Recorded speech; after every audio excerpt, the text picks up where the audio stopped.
near midway point of the year in Colonial Williamsburg, when the gracefully aged city displays its colorful springtime collection of nature's artwork. My mind, however, couldn't escape thoughts of the recent past. It took me back a half dozen or so months prior, during one of our favorite times of the year to visit here. About the time when all the homes, storefronts, and historic buildings found along the Duke of Gloucester Street are clad with custom-made holiday wreaths and decorations, and a cool nip can be felt in the air, reminding us the Earth's tilted axis is pointing away from the sun and moving the northern hemisphere into the winter months.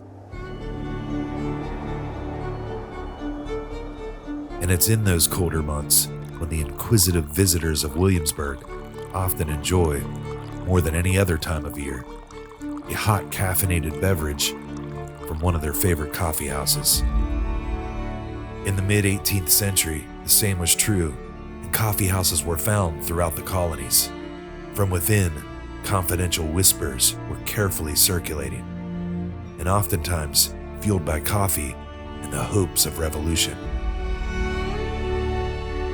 On the north side of the Duke of Gloucester Street, at its eastern end, conveniently located just steps from the Capitol building, on the lot it's thought to have stood at well over 2 centuries ago, a brilliant reconstruction of the past stands proudly once again: the historic Charlton's Coffeehouse.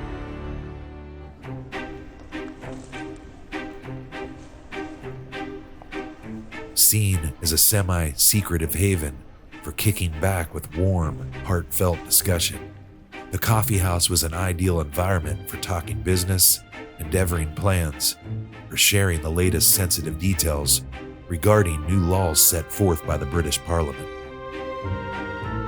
News of the day, political discussion and debate, and the formation of new societal ideals were often shaped from within the walls of Charlton's, all while sipping a steaming hot cup of morning brew. Mind you though, it was a gathering place for the men of the city. No ladies were permitted.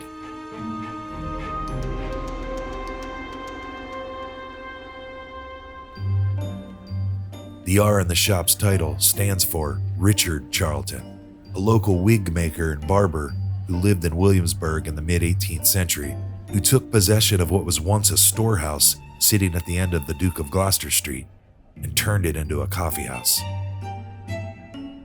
An advertisement he listed in the June 25, 1767 Virginia Gazette announced he would morph the coffeehouse business operations into a tavern that probably provided a mixture of services, including food, drink, and lodging. It was still often referred to as the coffeehouse, even when the purpose and ownership of the business had shifted over time. Tracking the logical location of the coffeehouse was done using various yet somewhat limited recorded evidence, letters, and through eventual archaeological excavations done at the site. One advertisement, taken out by a man named Benjamin Bucktrout on February 9th of 1769, seemed to pinpoint the location.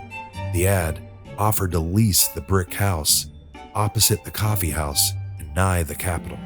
The brick house is referring to the Palmer House that stands directly across from Charlton's on the other side of the Duke of Gloucester Street.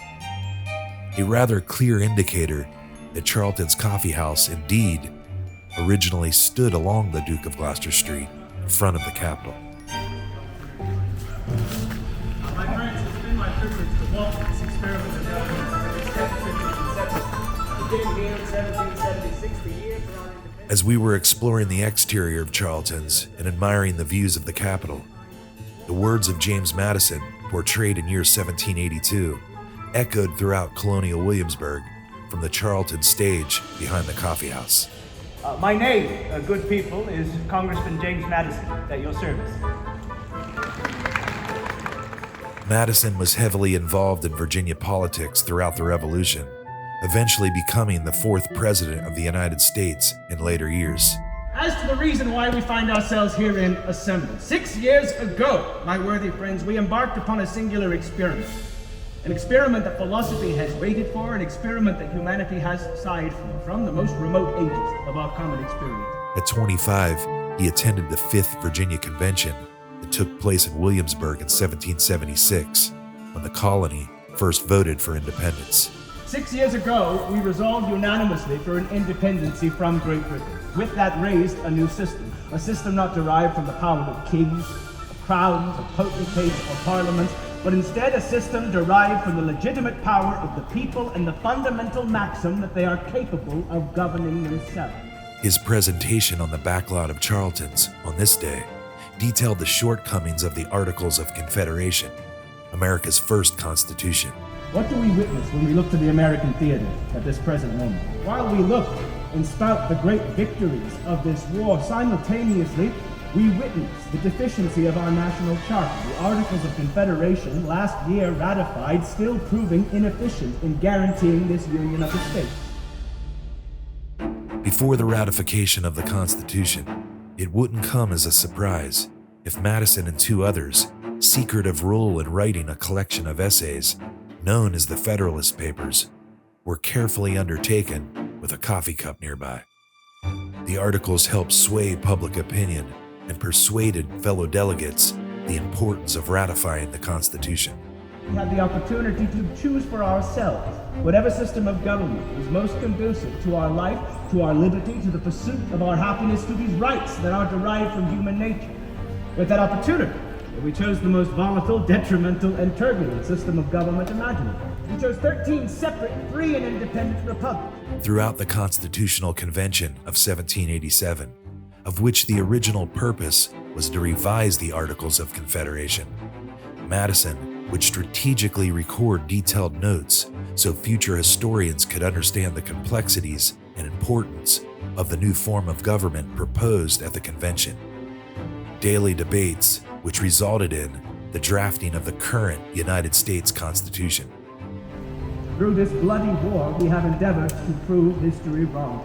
Indeed, my worthy friends, we have won our war for independence, but have we won our revolution? Madison is hailed as the father of the Constitution and architect of the Bill of Rights. He would have only been a young teenager in the 1760s when Charlton's was thought to have been operational as a coffeehouse. So it's probably unlikely he visited during Richard Charlton's tenure here, but he could have came in later years when it operated more so as a tavern than a coffee shop. Many other notable, well-known political figures of the time were thought to have spent time at Charlton's as well.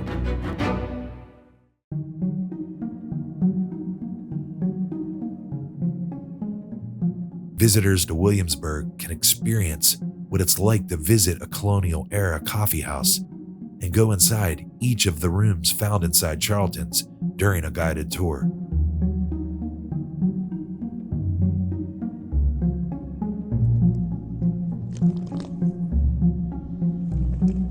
The reconstructed coffeehouse consists of a covered porch, public and private rooms, and a cellar kitchen. Areas that serve the gentry, as well as other spaces for ordinary customers of the business.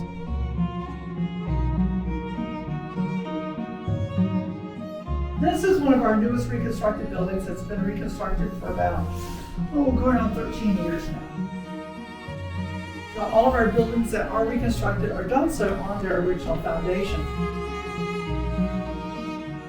Each room has been meticulously restored and furnished to reflect its appearance in the 18th century based on recorded inventory logs. And what the gentry are doing in this particular room is they're doing a thing called clubbing. That means they are going to be sharing the cost of the rent of the room as well as a very fine meal that they will be sharing. In a fancy room like this, we're trying to impress people. Whether it's a business meeting, a dinner, doesn't matter. You're trying to impress them. Look at where your mirrors are located. They're up high. They're not down here where you're adjusting your clothing.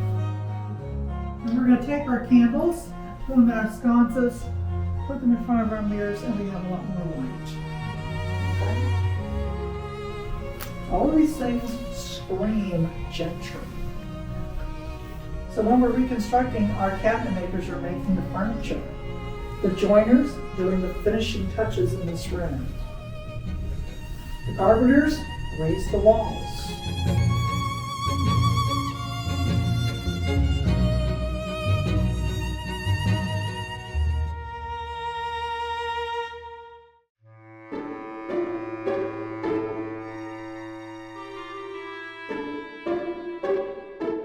Welcome to the public coffee room.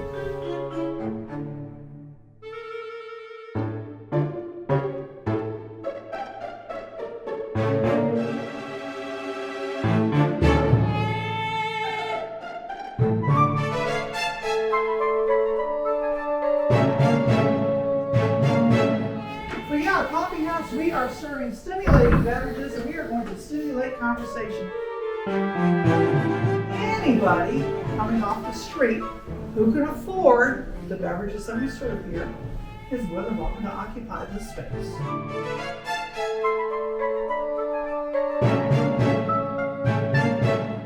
Translation. You can be sitting with a merchant. You can be sitting with a Burgess. You can be sitting with the governor himself. In this particular space, status doesn't matter that much.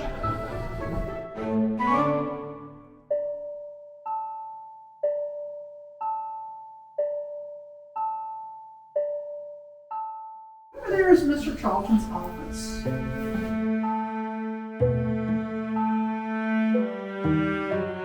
Primarily, it's his wife who's keeping the books. She comes from a tavern background, so she was well acquainted with the balancing of the figures. Here he is keeping count of who owes him what and how much it's costing to keep this small business going.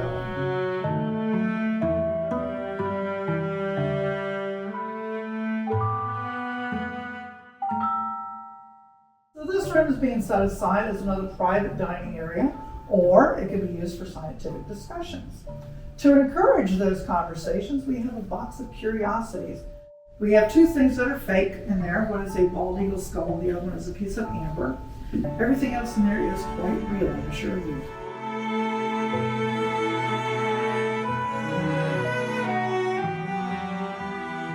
Paleontology. Where did that fossil come from? How did it get here? It's the age of enlightenment. We question everything.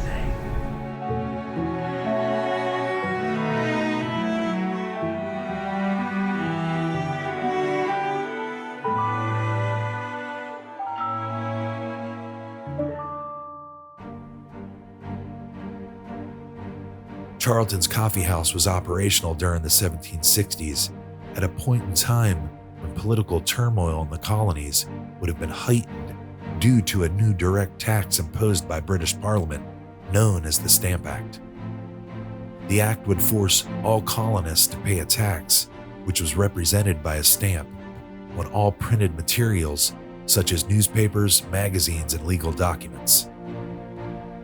This is thought to have led to a tense scene that took place outside of Charlton's Coffeehouse.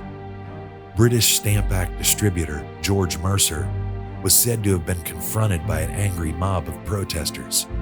Arriving in Williamsburg just days prior to the start of the act, his arrival seemed to have been timed poorly as it paralleled the opening of General Court. At a time when Williamsburg would have been packed with businessmen and politicians who had legal transactions, business, and other political matters to debate and resolve inside the court.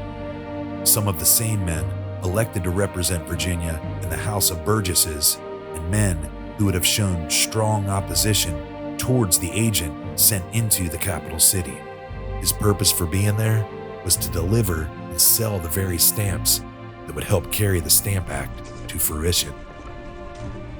Standing on the covered porch of Charlton's Coffeehouse, Lieutenant Governor Francis Fauquier watched as a crowd of outraged colonists surrounded Mercer as he walked from the Capitol along the Duke of Gloucester Street. His only refuge was the porch of Charlton's Coffeehouse, where the Lieutenant Governor sat observing the commotion. Fauquier would later write about the incident. It was growing dark, and I did not think it safe to leave Mr. Mercer behind me. So I again advanced to the edge of the steps and said aloud, I believe no man there would do me any harm, and turned to Mr. Mercer and told him if he would walk with me through the people, I believed I could conduct him safe to my house, and we accordingly walked side by side through the thickest of the people.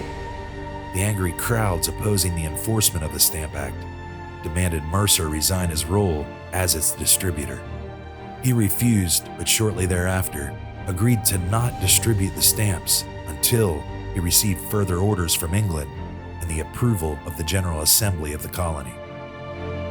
The Coffeehouse ordeal might forever be seen as a key event where colonists successfully influenced Parliament to repeal the highly unpopular legislation.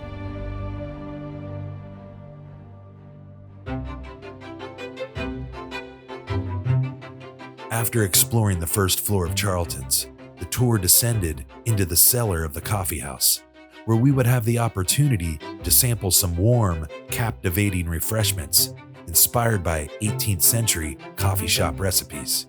The plan was I would request a coffee, and Sarah would opt for the hot chocolate.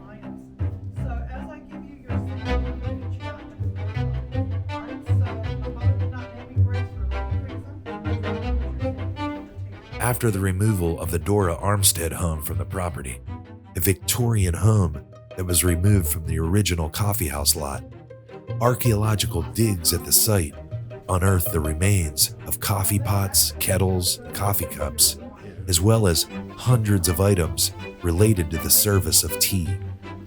I found it remarkable to discover that salvaged brick from the original 1750s foundation was used and reset within the foundation of the newly reconstructed Charlton's Coffeehouse that stands in Colonial Williamsburg today. Bricks you can clearly view from within the cellar area during a tour. Chocolate. Coffee, please.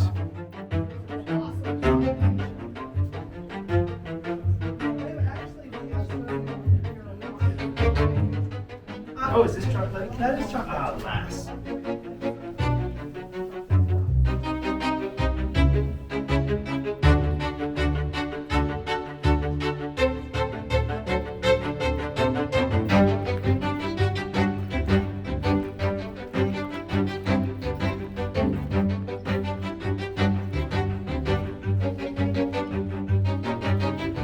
Together, we would share the best of both worlds and sealed our day exploring Charlton's Coffeehouse with a taste